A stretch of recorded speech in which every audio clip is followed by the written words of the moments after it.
Gitu. Iya.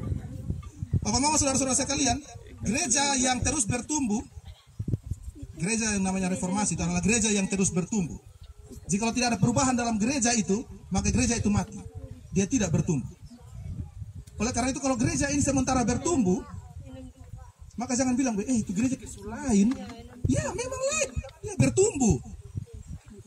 Iya kan? Dia lain. Jagung kan kecil-kecil begini. Dia naik tinggi dulu baru dia ada buah kan? Dan dia berubah kan? Jadi gereja itu pada dasarnya dia berjalan menuju pada perubahan.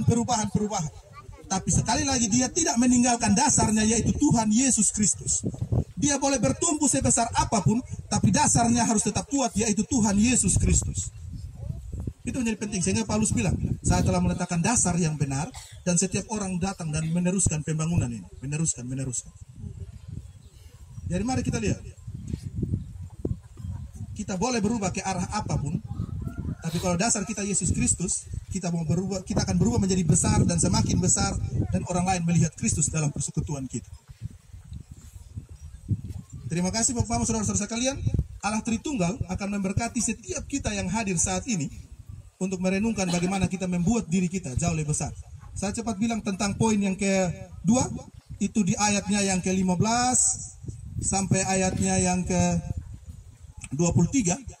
Di sana dia bicara, menarik tuh ayatnya yang terakhir. Itu merupakan rangkuman dari semua poin yang kedua.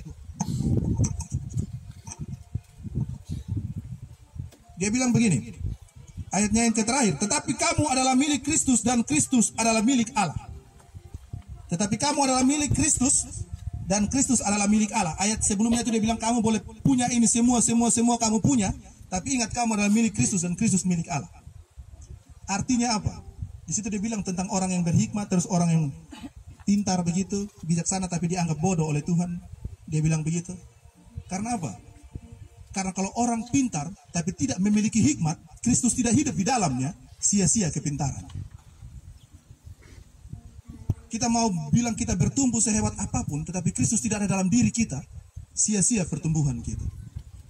Sia-sia pertumbuhan kita. Yang ada, biasa kan, saya yakin kita semua tanam jagung. Ada jagung yang memang tumbuh subur, tapi saat buka bulernya, tongkolnya kosong-kosong begitu.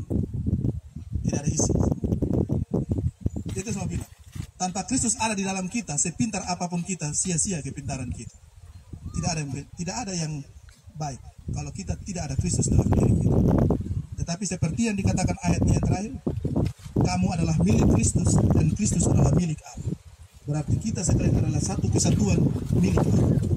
Ingatlah dia bilang tentang bagaimana tubuh kita adalah bait Allah. Tubuh kita adalah bait Allah.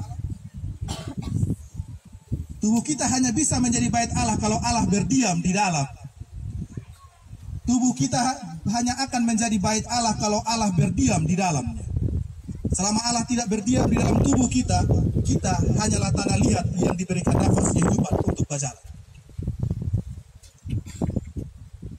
Sama begitu juga dengan Alkitab. Alkitab hanya akan menjadi firman Tuhan kalau kita melakukan dia dalam kehidupan kita. Selama tidak melakukan ini firman Tuhan di dalam kehidupan kita, Alkitab hanya tetap akan menjadi buku biasa. Dia hanya akan menjadi firman Tuhan kalau memberikan dampak bagi hidup kita. Allah Tritunggal memberkati setiap jemaat yang ada di Timur Laut. Amin.